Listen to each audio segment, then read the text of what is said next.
tribulação, de modo que as ondas alagavam a barca, ele, porém, dormia. Aproximaram-se dele os seus discípulos e acordaram, dizendo: Senhor, salva-nos, que perecemos. E Jesus disse-lhes: Por que temeis, homens de pouca fé? Então, levantando-se, impôs seus ventos e ao mar, e surgiu uma grande bonança. Por seu lado, os homens admiraram-se, dizendo: Quem é este, a quem obedecem os ventos e o mar?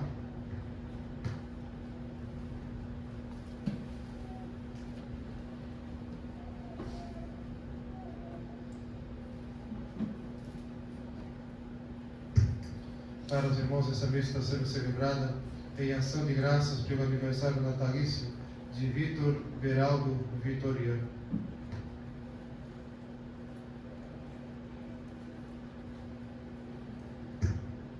Em nome do Pai, do Filho e do Espírito Santo, também, caríssimos irmãos, nós estamos celebrando o quarto domingo depois da Epifania. E estranha para nós celebrarmos o domingo depois da Epifania, porque a festa da Epifania é uma festa muito importante do tempo do Natal, da mesma forma que Pentecostes é a festa mais importante depois da Páscoa, dentro do tempo pascal. Dentro do tempo do Natal, a festa mais importante é a Epifania, e ela ocorre no início do ano civil. E agora celebrarmos os domingos depois da Epifania pode nos trazer nos apresentar algumas estranhezas. O fato é que depois da Epifania nós temos os domingos depois desta festa, e todos esses domingos, a maioria das vezes no decorrer no início do ano, mais ou menos na época de fevereiro, no decorrer de fevereiro, não conseguimos celebrar todos os domingos depois da Epifania, porque já inicia-se o tempo da Septuagésima, que é determinado pela data da Páscoa em cada ano. De modo que esses domingos que ficam sem serem celebrados, os domingos depois da Epifania, são então colocados no final do ano litúrgico, como é o momento agora. Estamos chegando no final do ano litúrgico, e então a Igreja coloca para nós celebrarmos aqueles domingos que não foram celebrados agora, de modo que então celebraremos alguns domingos aí depois da Epifania. E a Igreja faz isso de uma maneira muito maravilhosa, porque a Igreja quer que nós aproveitemos toda a riqueza dos textos bíblicos e litúrgicos da liturgia, né? Todos os ensinamentos riquíssimos da liturgia. Então esse é o quarto domingo depois da Epifania. E hoje nosso Senhor nos ensina sobre como deve ser a nossa atitude diante da crise, diante das provas, diante dos momentos de contrariedade e de sofrimentos. Nosso Senhor nos conta, e segundo Mateus, o Evangelho, que os discípulos estavam com Nosso Senhor numa barca, atravessando o mar de Tiberíades, ou mar da Galileia. Esse mar da Galileia é um lago imenso. Na verdade não é um mar, é um lago imenso. E quem esteve lá na Galileia, esteve em Jerusalém, em Israel, percebe que realmente quem está em uma margem não consegue chegar a outra margem do lago, porque é muito grande mesmo. Então dá a impressão que é um mar. Por isso é chamado de mar da Galileia. Mas na verdade ele é um grande lago. E um lugar assim em que a temperatura varia muito, entre o dia muito quente, a noite muito fria, muita mistura de vento de ar quente com ar frio, sem falar das frestas que se encontram nas extremidades desse grande lago, e que geralmente ali diziam, lembro na época, os guias turísticos, né, que explicavam lá toda a questão do passeio lá, da peregrinação em Israel. Eles explicavam aquela localidade ali, aquela região, sobretudo ali no meio do lago ali do mar da Galileia, ali aconteciam muitas tempestades, acontecem até hoje muitas tempestades mesmo. E é muito comum isso, sobretudo de madrugada. E que o que vem ao encontro do que nós estamos lendo no Evangelho, né? Que Nosso Senhor estava então com seus discípulos, e ali na travessia do mar da Galileia, então acontece que começa uma grande tempestade, uma tempestade violenta que sacode a barca de um lado para o outro, né? E Nosso Senhor estava dormindo. E a água começa a entrar dentro da barca e os discípulos começam a ficar desesperados, né? Gritando: estamos perecendo. Esses detalhes quem nos dá é um evangelho sinóptico a Mateus, que é o evangelho de Marcos, capítulo 4, que narra com mais detalhes essa passagem da tempestade da barca no mar de Tiberíades, no mar da Galileia. E então eles acordam Nosso Senhor dizendo: Senhor, estamos perecendo.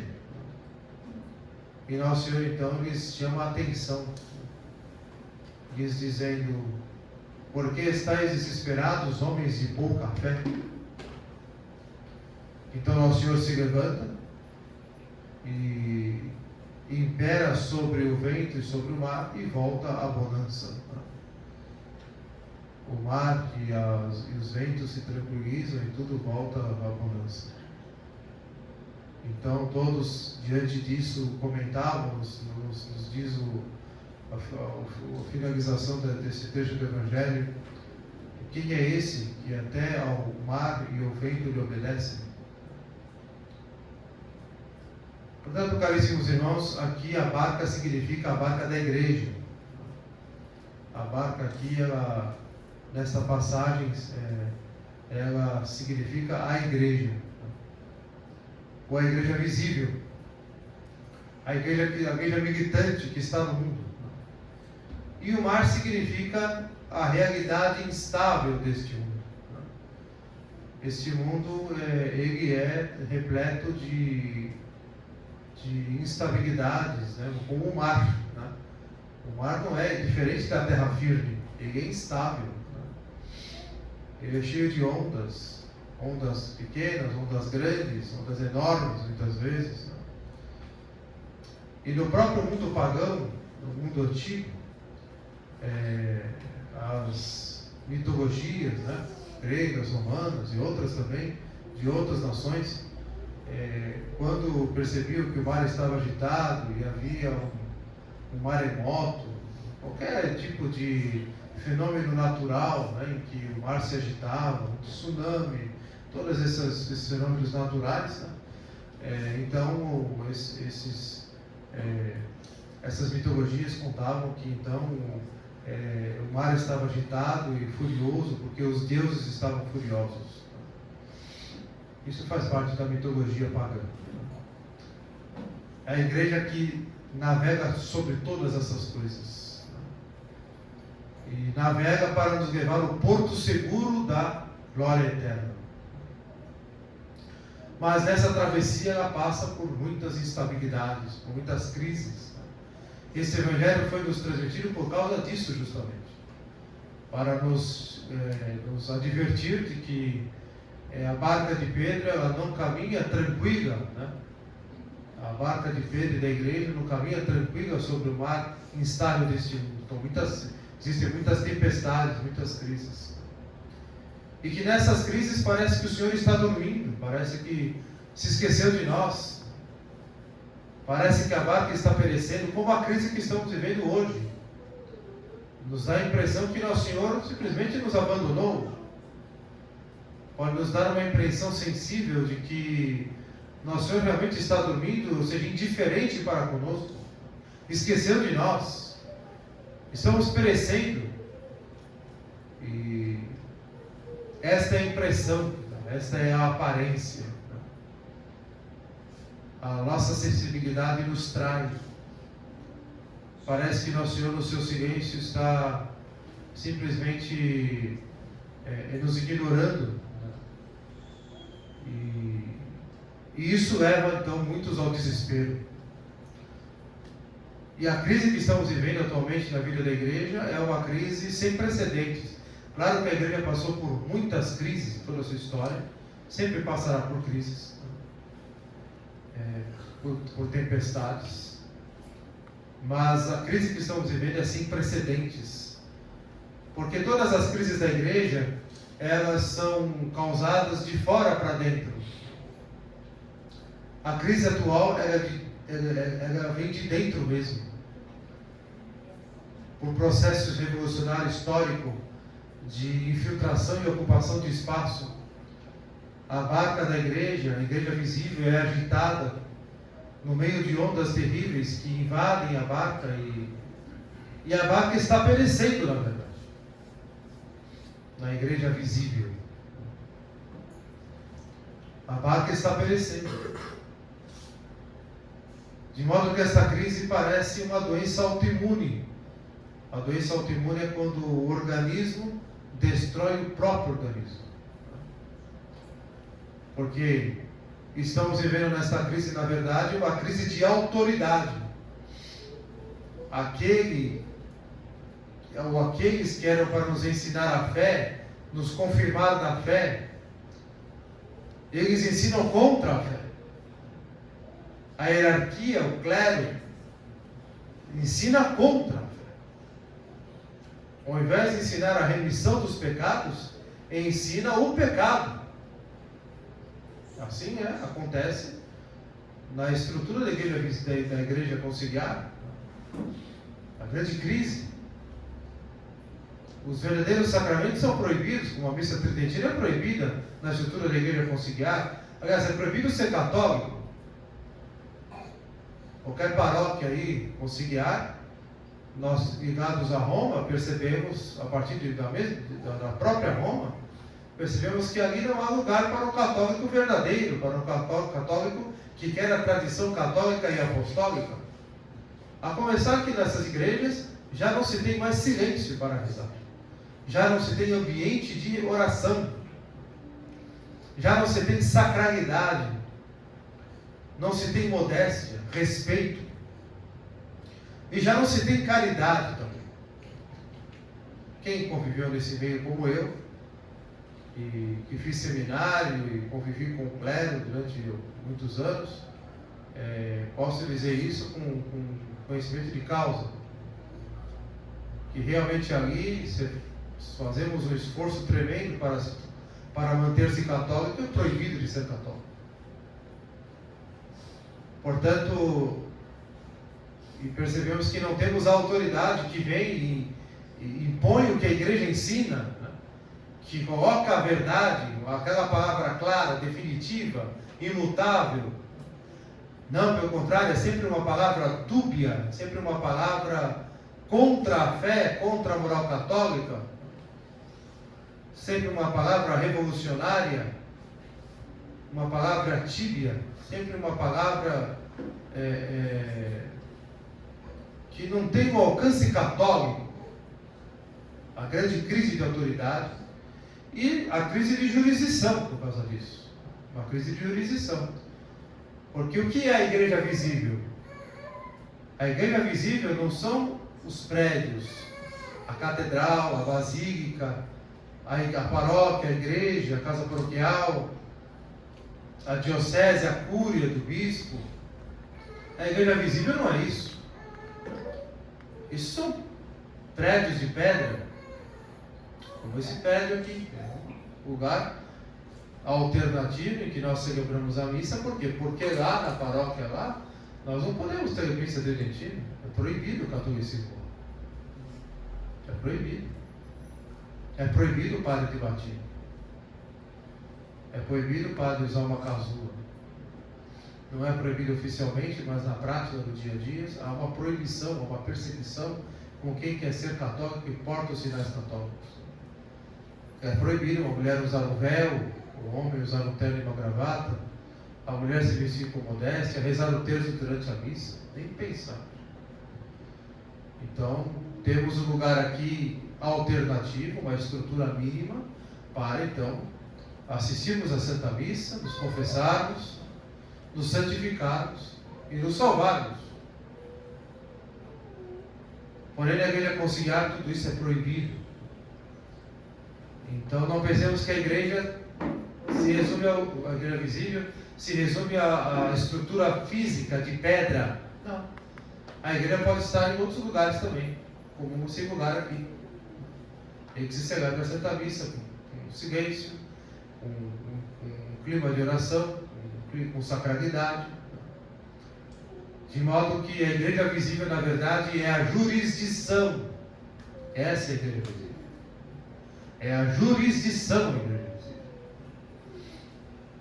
É aquilo que nosso Senhor disse a Pedro: tudo que ligares na terra será ligado no céu, tudo que desligares na terra será desligado no céu. Essa é a jurisdição que nosso Senhor deu ao Papa.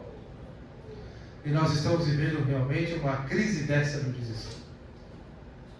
Uma crise de jurisdição. Por quê? Porque se do pontífice não vem a fé, pelo contrário, aquilo que nosso Senhor disse a Pedro: confirma os teus irmãos na fé. Se da autoridade não vem a fé, pelo contrário, vem os ataques contra a fé. Por isso que é uma doença autoimune essa crise, né? É o organismo atacando o próprio organismo. Não é uma crise que vem de fora, é uma coisa que vem de dentro. Por isso é uma crise sem precedentes na história da igreja. Então esta crise é uma crise de autoridade, portanto também uma crise de jurisdição, ou seja, uma crise na estrutura visível da igreja, na jurisdição da igreja. Por isso, caríssimos irmãos, a profundidade dessa crise, ela, quanto mais nós a conhecemos, nos leva a um espanto. E a muitos leva a um desespero, a um desânimo interior. Essa é a grande questão.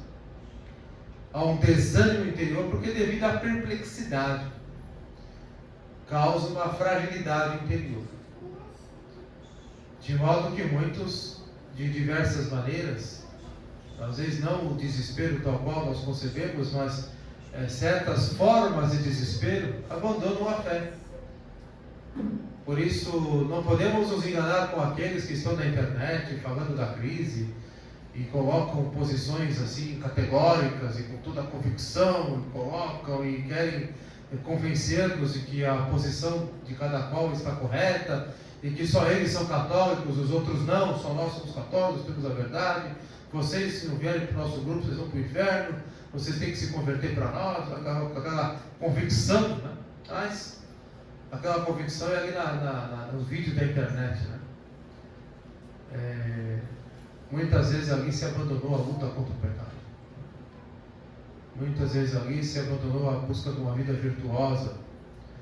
Muitas vezes alguém se abandonou à correção dos defeitos, à luta contra o defeito dominante, né? Muitas vezes alguém só tem a casca. A realidade diante de Deus muitas vezes é outra, porque a crise ela vai sim desanimando interiormente, vai tirando o fervor, vai tirando a ânima, né? A vida, a alma, né? O ânimo, a vontade de ser santo, a vontade de lutar contra o pecado, vai tirando, né?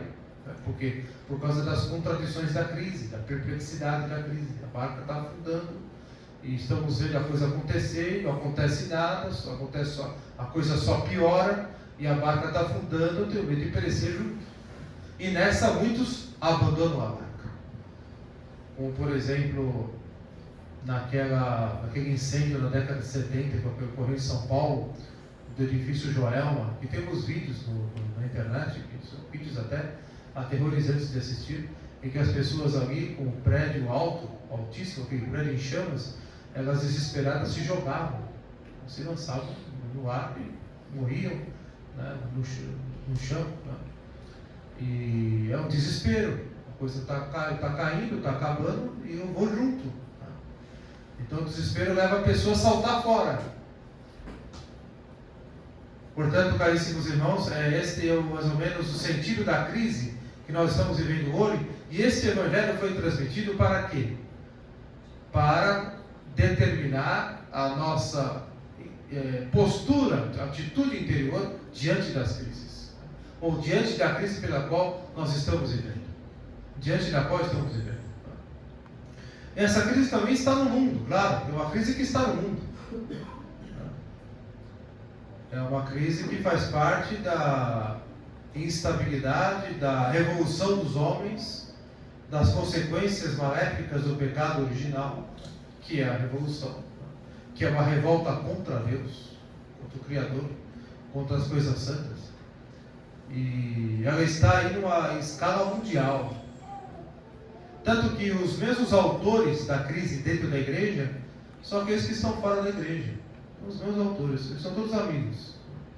São todos amigos. Como se diz popularmente, eles são farinha do mesmo saco.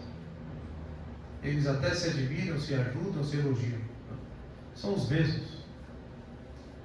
De modo que tudo isso causa em nós uma certa perplexidade, muita perplexidade, e um desânimo na vida interior.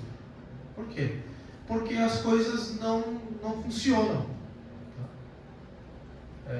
A vida na cidade, a vida social, a vida no trabalho, na profissão, né, na vida profissional, o congestionamento, a poluição, o calor sem medidas, as enchentes, as tragédias, a violência, ou seja, as coisas não funcionam.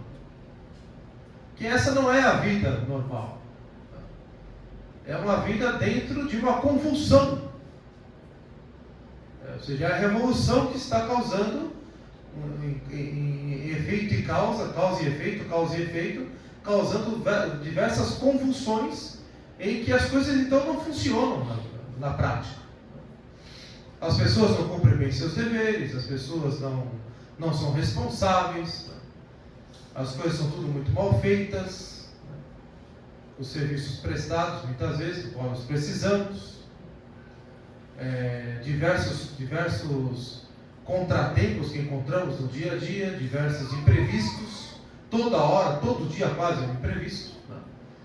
Então, e dentro da igreja, dentro da estrutura da igreja, isso acontece, onde não deveria acontecer, os escândalos dentro da estrutura conciliar, por parte de clérigos, o que não deveria de acontecer, que não é normal acontecer, a destruição da família, os pais que abandonam a sua casa, as traições, a separação, os filhos que sofrem, ou seja, tudo isso que nós vivemos, não foi que Nosso Senhor que preparou para nós isso. É o demônio que está fazendo todo o estrago que ele pode. Ele é o grande revolucionário, porque ele é o pai da mentira, como diz Nosso Senhor. E como diz também Nosso Senhor, ele veio para matar, roubar e destruir. E é isso que está acontecendo. É a grande crise. Então isso nos causa, sim, uma perplexidade, uma pressão psicológica e um grande desânimo interior. No dia a dia, às vezes pode ser imperceptível, mas esse desânimo que vai nos levando a abandonar a fé, e o intuito da revolução é este mesmo, nos levar a abandonar a fé, a apostasia, como acontece desde sobretudo o Concílio Vaticano II. A grande apostasia que fala o Apocalipse está acontecendo. A primeira a apostatar foi Roma, a Cúria Romana, o Vaticano, a primeira a apostatar e abandonar a fé. Porém, nós temos que pedir a Nosso Senhor que Ele tenha piedade de nós, que estamos perecendo. São muitas pressões para nós abandonarmos a fé.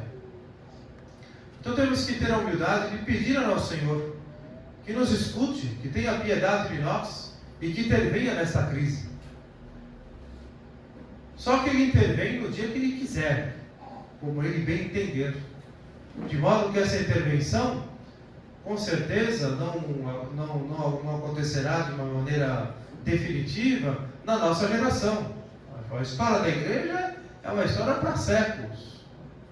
Nós vivemos, cada um de nós, algumas décadas, mas a idade da igreja é questão de séculos. Nosso Senhor pode voltar a qualquer momento, os sinais não nos faltam da sua volta, mas também, se for vontade dele, a igreja ainda tem mais inúmeros séculos pela frente, ele sabe. E um dia esta crise vai passar, porque tudo passa. Ele vai intervir e virá a bonança. Talvez não seja na nossa geração. Se for, que graça. Mas talvez, com certeza, não será na nossa geração. Então, o Senhor quer que nós peçamos para Ele. Porque quando os discípulos acordam ao Senhor e dizem: Senhor, estamos perecendo, o que Ele condena nos discípulos não é o fato de terem rogado a Ele que lhes livrasse daquele acidente que estava acontecendo, né? Daquele incidente ali, daquela tragédia. Mas o que o Senhor condenou a eles, na atitude deles, foi o fato de se desesperarem. Ficaram desesperados. Apesar que o Senhor os abandonou. O Senhor que fez tantos milagres diante deles, que lhes disse tantas palavras sobre a providência divina, tantos ensinamentos. O Senhor que comia e sempre estava ali com eles. Não? Tantos sinais que viram e ainda duvidavam, como o Senhor estivesse ali dormindo diferente e estivesse então abandonado. Então, caríssimos irmãos, o que o Senhor quer de nós é que mantenhamos a fé. É isso que Ele pede para nós hoje, diante dessa crise. Nós não teremos por nós mesmos como resolver essa crise. Ela não tem uma solução teológica e também não tem solução humana, porque nos faltam meios. Somente uma intervenção divina mesmo. A intervenção divina então vai colocar os meios para que então alguma autoridade possa resgatar toda a autoridade dentro da estrutura física da igreja, visível da igreja, e toda então essa autoridade possa se restabelecer, a ordem possa então se restabelecer, que seria então a bonança dentro da igreja. A igreja que volta para os seus trilhos e ali então continua caminhando, continua navegando a barca tranquila, né, passando por outras tempestades, porém, né, a igreja que é agitada pela onda, mas continua em frente. Assim, caríssimos irmãos, deve ser a nossa vida. O que o Senhor pede para nós é a firmeza da fé. Por que ficais desesperados, homens de pouca fé? Nosso Senhor, Ele não condena em nós ficarmos perplexos pela crise. O que Ele condena em nós é agirmos com pouca fé, de não confiarmos nele. Aqui está o grande ponto do ensinamento, o grande âmago do ensinamento. Nós desconfiarmos dele, não confiarmos nele, pensar que ele nos abandonou à nossa sorte. E não poderíamos nos deixar levar por essa tentação de nos desesperar e desanimar de vez, ao ponto de até chegar a abandonar a fé, porque o Senhor nos dá inúmeros sinais de sua presença e de seu cuidado para conosco. A começar agora, aqui, todos os domingos, temos a Santa Missa. Cada qual tem que fazer o seu sacrifício para vir, sim, mas tem o meio para vir. Tem o seu veículo, tem o seu carro, tem a carona, tem os meios, chega até aqui. E mesmo com todos os obstáculos que o demônio coloca, as dificuldades inerentes, estamos aqui. E aqui temos a Santa Missa, temos a Sagrada Comunhão, temos a Confissão, aqui temos a Eucaristia do Sacrário. Então nosso Senhor não deixa faltar os meios. O ensinamento da fé católica, o catecismo, os ensinamentos dos papas, de 2000 anos da igreja, não nos faltam. Tudo o que a igreja nos deu está aqui. Não está onde deveríamos, que é uma paróquia, que é nosso direito, que foi nos tirado, mas estamos aqui. E aqui está a igreja, o corpo místico de Cristo. Onde dois ou mais estiverem reunidos em meu nome, eu estarei no meio deles. Essas palavras de Nosso Senhor é para nos dizer que aonde está a fé, está a igreja. Aonde está a fé católica, ali está presente a igreja. diante daquela sentença, onde está o bispo, está a igreja. É verdade, onde está o bispo, a diocese, a jurisdição, né, está a igreja. Mas se o bispo ensina contra a fé, ali não está a fé. Então, como ali pode estar a igreja? Como ali pode estar a igreja? Então, aqui está a igreja. Está a cabeça, os sacerdotes. Estão os membros, os fiéis, batizados. Estamos aqui. Sinal de que Nosso Senhor é pródigo para conosco. Somos muito felizes diante de outros tempos que a igreja viveu, sobretudo nos primeiros séculos, nas catacumbas. Alguém já teve a oportunidade de visitar uma catacumba? De pelo menos ver na internet um vídeo sobre uma catacumba, como era? Lugares subterrâneos, cemitérios subterrâneos, lugares apertados, corredores apertados, com gavetas, cheias de cadáveres dos mártires, e ali celebravam-se a missa, ali cantavam-se os salmos, ali os cristãos católicos mantinham a sua fé. Nós não estamos numa catacumba. Deus, Nosso Senhor, até que nos mima muito, nos mostra muita condescendência.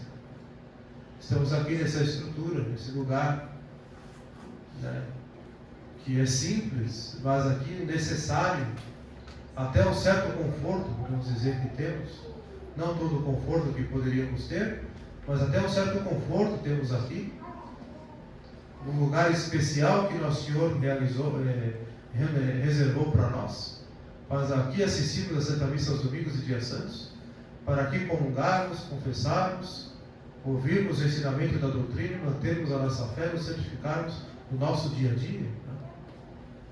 Então os meios estão aqui, Ele cuida de nós, para que nós mantenhamos a fé. Portanto, da parte dele, Ele nos dá todo o necessário, todos os meios para mantermos a fé. Então, de nossa parte, caríssimos irmãos, não pode faltar a fé. Não pode faltar a confiança total nele. Porque a única coisa que nós podemos fazer diante da crise é manter a fé. Aqueles que querem resolver a crise, aqueles que querem tomar uma posição diante da crise, são levados por ela, são arrastados pela mesma crise, são levados a consequências de suas escolhas, de suas posturas, e lá na frente se encontram fora da igreja, e lá na frente apostatam, abandonam a fé. Por quê? Porque a pressão da revolução, da crise, é muito forte. E quando se não percebe que ao tomar uma posição diante da crise, não se consegue resolvê-la, então vem o desânimo e o abandono da fé. Que é justamente, de caso pensado, o efeito que a crise pretende realizar. O abandono da fé. Então aqui nós apenas mantemos a fé, com os meios que Nosso Senhor nos dá, para nos santificarmos este mundo e irmos para o céu. E o dia de finados nos lembra disso, de que nós estamos neste mundo apenas de passagem. De que a igreja continua a sua missão no decorrer dos séculos. Mas cada um de nós estamos aqui de uma maneira transitória. E que a igreja nos acompanha enquanto nós estamos aqui. E que ela nos leva para o céu. Nos conduz em sua barca ao porto seguro do céu. De modo, caríssimos irmãos, que a igreja, ela é o corpo místico de Cristo, é uma realidade espiritual, é uma realidade sobrenatural, uma realidade teológica, espiritual, sobrenatural. É o corpo místico de Cristo em que Ele é a cabeça e nós somos os membros. E nesse corpo místico não há crise. Por isso que Nosso Senhor disse aos discípulos, a Pedro, as portas do inferno nunca poderão prevalecer contra ela. Por quê? Porque ela é o corpo espiritual de Cristo, indestrutível em si mesmo. Pode haver grande prejuízo, pode haver uma grande convulsão e desordem dentro da sua visibilidade, Porque a visibilidade se encontra diante das estabilidades do mundo, sim. Mas essas instabilidades são passageiras. Pode haver crise na estrutura física, pode haver crise na igreja visível. Porém, a igreja invisível, o corpo místico, a qual nós pertencemos pelo batismo, dela nada e ninguém pode nos arrancar. Então nós estamos na igreja, estamos no corpo místico de Cristo. Então devemos simplesmente permanecer nela, mantendo a fé. Porque é mantendo a fé que nos mantemos unidos à igreja, à comunhão dos santos. Portanto, caríssimos irmãos, devemos um dia prestar contas a Deus da nossa vida. Então temos que aproveitar essas poucas décadas que temos neste mundo para nos santificarmos e irmos para o céu, porque os meios para isso não nos faltam.